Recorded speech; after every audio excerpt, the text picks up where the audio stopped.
Hello, Squirrel listeners.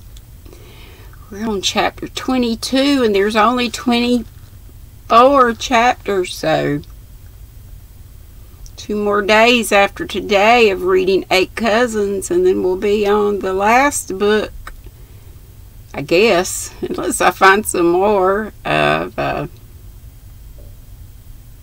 Louisa May Alcott books. So, chapter 22 is called Something to Do. And, of course, I forgot my water.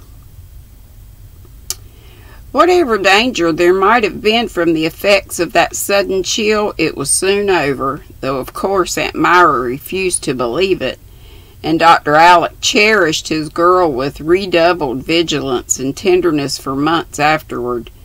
Rose quite enjoyed being sick because as soon as the pain ended, the fun began, and for a week or two she led the life of a little princess secluded in the bower, while everyone served, amused, and watched over her in the most delightful manner.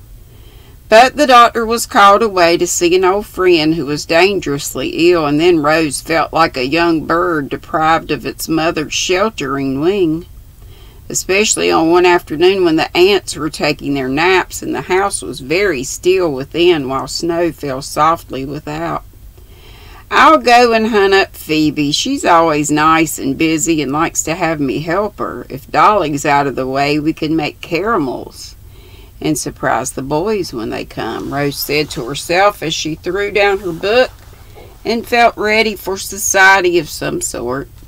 She took the precaution to peep through the slide before she entered the kitchen, for Dolly allowed no messing when she was round.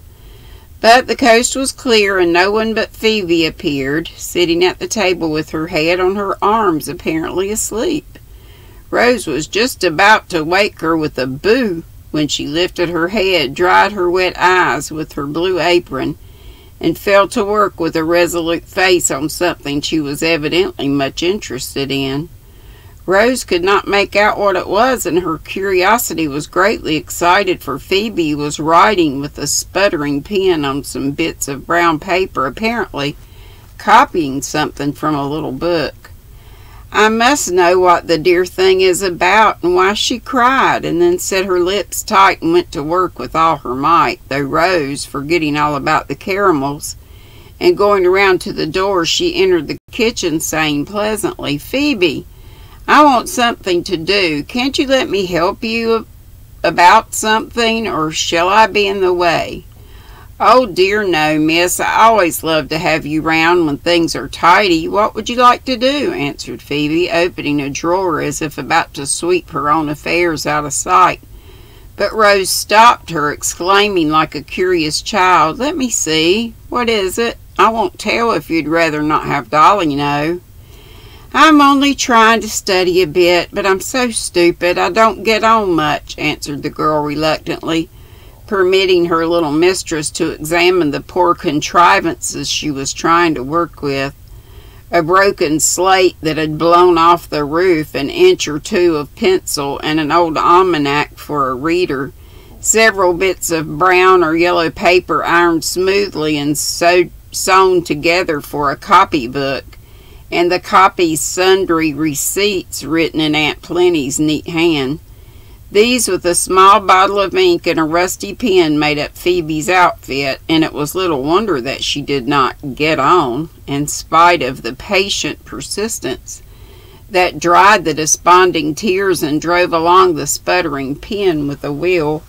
"You may laugh if you want to, Miss Rose. I know my things are queer, and that's why I hide 'em, but I don't mind since you found me out, and I ain't a bit ashamed except of being so backward at my age," said Phoebe humbly, though her cheeks grew redder as she washed out some crooked capitals with a tear or two not yet dried upon the slate. "Laugh at you? I feel more like crying to think what a selfish girl I am to have loads of books and things and never remember to give you some. Why didn't you come and ask me, and not go struggling along alone in this way? It was very wrong of you, Phoebe, and I'll never forgive you if you do it again," answered Rose, with one hand on Phoebe's shoulder while the other gently turned the leaves of the poor little copybook.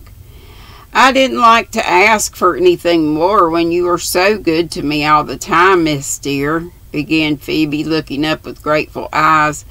Oh, you proud thing, just as if it wasn't fun to give away and I had the best of it.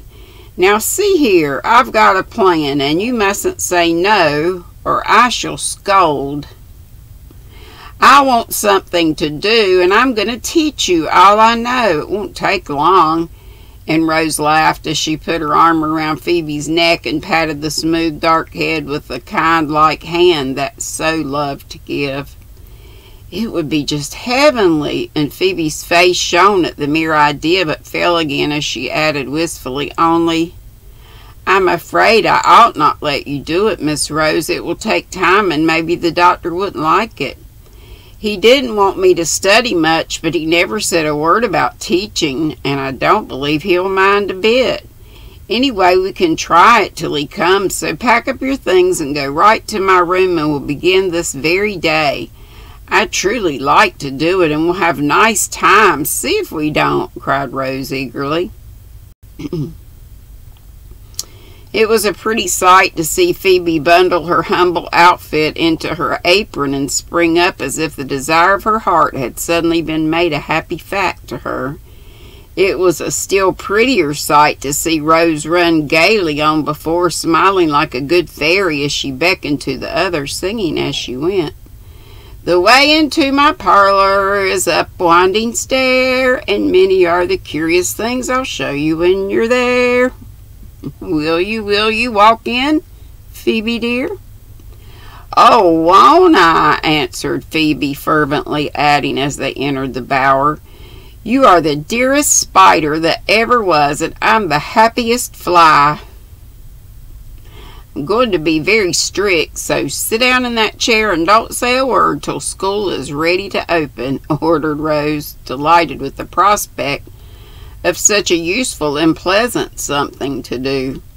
So Phoebe sat demurely in her place while her new teacher laid forth books and slates, a pretty inkstand with a little globe, hastily tore a bit off her big sponge, sharpened pencils with more energy than skill, and when all was ready, I'm picking boogers, I'm itching my nose, scratching my nose. It always itches when I read for some weird reason.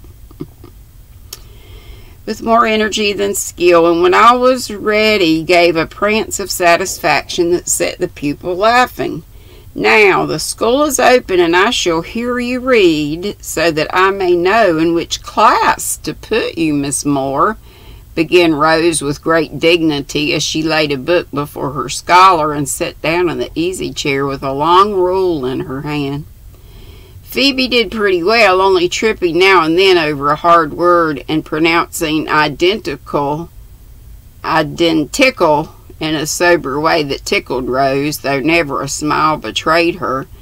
The spelling lesson which followed was rather discouraging. Phoebe's ideas of geography were very vague, and grammar was nowhere, though the people protested that she tried so hard to talk nice like educated folks that Dolly called her a stuck-up piece who didn't know her place. Dolly's no goose, so don't you mind her, for she will say natter, victuals, and dues as long as she lives, and insists that they are right. You do talk very nicely, Phoebe. I've observed it, and grammar will help you and show you some things are right and others ain't or not. Added Rose, correcting herself and feeling that she must mind her own parts of speech if she wants to serve as an example for Phoebe. When the arithmetic came, the little teacher was surprised to find her scholar quicker in some things than herself, for Phoebe had worked away at the columns in the butcher's and baker's books till she could add so quickly and correctly that Rose was amazed, and felt that in this branch the pupil would soon excel the teacher if she kept on at the same pace. Her praise cheered Phoebe immensely, and they went bravely on, both getting so interested that time flew unheeded till Aunt Plenty appeared, exclaiming as she stared at the two heads bent over one slate, "Bless my heart, what's going on now?" "School, Auntie. I'm teaching Phoebe, and it's great fun," cried Rose, looking up with a bright face. But Phoebe's was brighter, though she added with a wistful look, "Maybe I ought to have asked leave first, only when Miss Rose proposed this I was so happy I forgot to. Shall I stop, ma'am?" "Of course not, child. I'm glad to see you fond of your book, and to find Rose helping you along. My blessed mother used to sit at My mother used to sit at work with her maids about her, teaching them many a useful thing in the good old fashion that's gone by now. Only don't neglect your work, dear, or let the books interfere with the duties." As Aunt Plenty spoke, with her kind old face beaming approvingly upon the girls, Phoebe glanced at the clock, saw that it pointed to 5, knew that Dolly would soon be down, expecting to find preparations for supper underway, and hastily dropping her pencil, she jumped up, saying, "Please, can I go? I'll clear up after I've done my chores." "School is dismissed," answered Rose, and with a grateful "Thank you, heaps and heaps," Phoebe ran away, singing the multiplication as she set the tea. Ditto. That was the way it began, and for a week the class of 1 went on with great pleasure and profit to all concerned, for the pupil proved a bright one and came to her lessons as to a feast, while the young teacher did her best to be worthy the high opinion held of her, for Phoebe firmly believed that Miss Rose knew everything in the way of learning. Of course, the lads found out what was going on and chaffed the girls about the seminary, as they called the new enterprise, but they thought it a good thing on the whole, kindly offered to give lessons in Greek and Latin gratis, and decided among themselves that Rose was a little trump to give the Phoebe bird such a capital boost. Rose herself had some doubts as to how it would strike her uncle, and concocted a wheedlesome speech that should at once convince him that it was the most useful, wholesome, and delightful plan ever devised. But she got no chance to deliver her address, for Dr. Alec came upon her so unexpectedly that it went out of her head entirely. She was sitting on the floor in the library, poring over a big book laid open in her lap, and knew nothing of the long-desired arrival till 2 large warm hands met under her chin and gently turned her head back so that someone could kiss her heartily on either cheek, while a fatherly voice said half reproachfully, "Why is my girl brooding over a dusty encyclopedia when she ought to be running to meet the old gentleman who couldn't get on another minute without her?" "Oh, Uncle, I'm so glad. I'm so sorry. Why didn't you let us know what time you'd be here, or call out the minute you came? Haven't I been homesick for you? And now I'm so happy to have you back I could hug your dear old curly head off," cried Rose, as the encyclopedia went down with a bang, and she up with a spring that carried her into Dr. Alec's arms, to be kept there in the sort of embrace a man gives the dearest creature the world holds for him. Presently he was in an easy chair with Rose upon his knee, smiling up in his face and talking as fast as her tongue could go, while he watched her with an expression of supreme content as he stroked the smooth round cheek, or held the little hand in his, rejoicing to see how rosy was the one, how plump and strong the other. "Have you had a good time? Did you save the poor lady? Aren't you glad to be home again with your girl to torment you?" "Yes, to all those questions. Now tell me, what have you been at, little sinner? Aunt Plen says you want to consult me about some new and remarkable project which you have dared to start in my absence." "She didn't tell you, I hope?" "Not a word more, except that you were rather doubtful how I'd take it, and so wanted to fess yourself and get round me, as you always try to do, though you don't often succeed. Now then, own up and take the consequences." So Rose told about her school in her pretty, earnest way, dwelling on Phoebe's hunger for knowledge, and the delight it was to help her, adding with a wise nod, "And it helps me too, Uncle, for she's so quick and eager. I have to do my best or she'll get ahead of me in some things." Today now she had the word cotton in a lesson and asked all about it, and I was ashamed to find I really knew so little that I could only say it was a plant that grew down south in a kind of a pod and was made into cloth. That's what I was reading up when you came, and tomorrow I shall tell her all about it, and indigo too. So you see, it teaches me also, and is as good as a general review of what I've learned, in a pleasanter way than going over it alone. You artful little baggage, that's the way you expect to get round me, is it? That's not studying, I suppose? No, sir, it's teaching, and please, I like it much better than having a good time by myself. Besides, you know I adopted Phoebe and promised to be a sister to her, so I'm bound to keep my word, am I not?" answered Rose, looking both anxious and resolute as she waited for her sentence.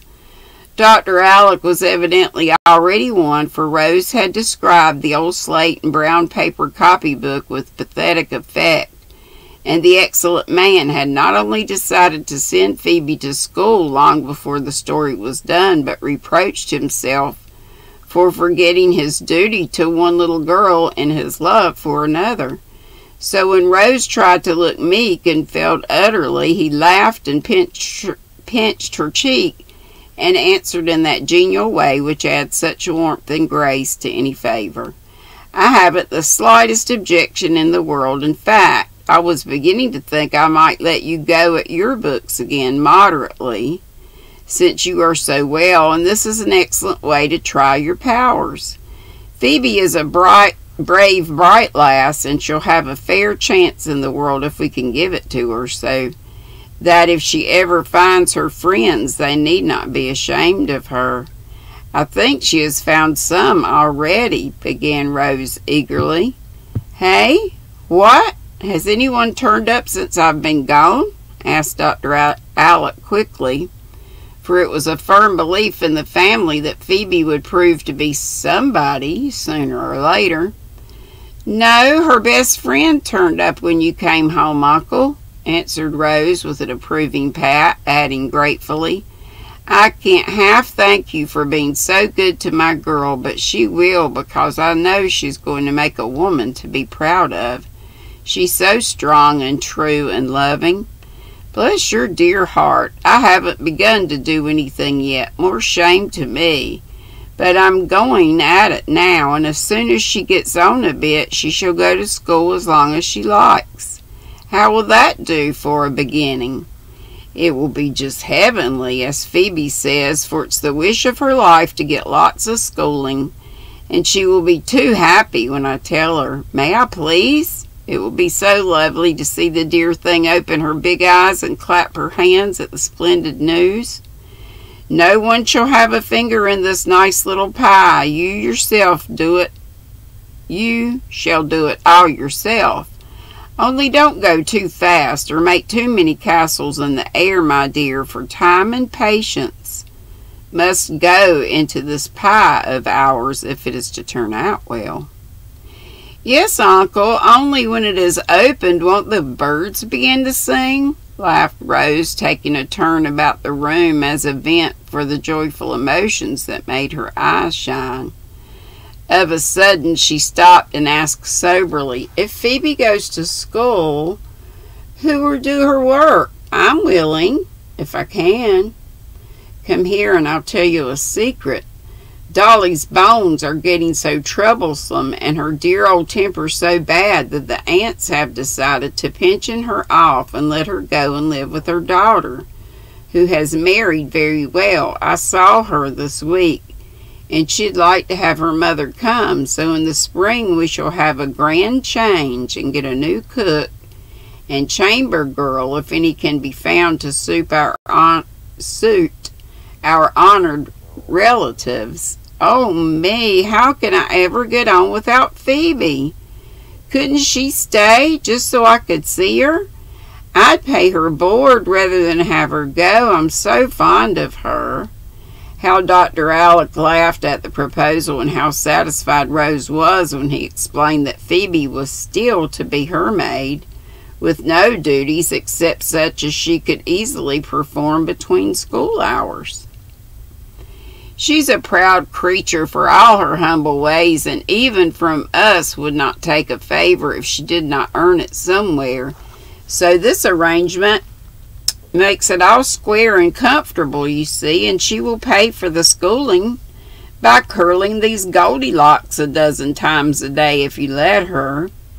Your plans are always so wise and kind. That's why they work so well, I suppose, and why people let you do what you like with them. I really don't see how other girls get along without an Uncle Alec, answered Rose, with a sigh of pity for those who had missed so great a blessing. When Phoebe was told the splendid news, she did not stand on her head with rapture as Charlie prophesied she would, but took it quietly because it was such a happy thing she had no words big and beautiful enough to thank them in, she said, but every hour of her day was brightened by this granted wish and dedicated to the service of those who gave it. Her heart was so full of content that if overflowed in music, and the sweet voice singing all about the house gave thanks so blithely that no other words were needed. Her willing feet were never tired of taking steps for those who had smoothed her way. Her skillful hands were always busy in some labor of love for them, and on the face, fast growing in comeliness, there was almost womanly expression of devotion which proved how well Phoebe had already learned one of life's great lessons, gratitude. And that's all. That's chapter 22. 2 more chapters. So chapter 23 tomorrow is peacemaking. Let's see what's after that. The last chapter is called Witch. W-H-I-C-H. So we'll get to peacemaking tomorrow. Good Lord willing, and the creek don't rise. Be sweet, don't be ugly. I hope you have a wonderful crafty day. Remember that Dana, Triple C, Creatively Created Crochet, will be on at 5:30 for Make and Meet. And I'll probably be up on the panel. And I bet Nana Michelle will, and Cammie, and anybody that wants to can come up. I'd love to see some of you that I've never seen before. See ya! I already said this, but love that. Okie dokie. Oh, I have a confession, but I'll make it tomorrow. We'll see if we get any thumbs down again today on the reading. Can't please everyone, so you got to please yourself. Bye. Love ya.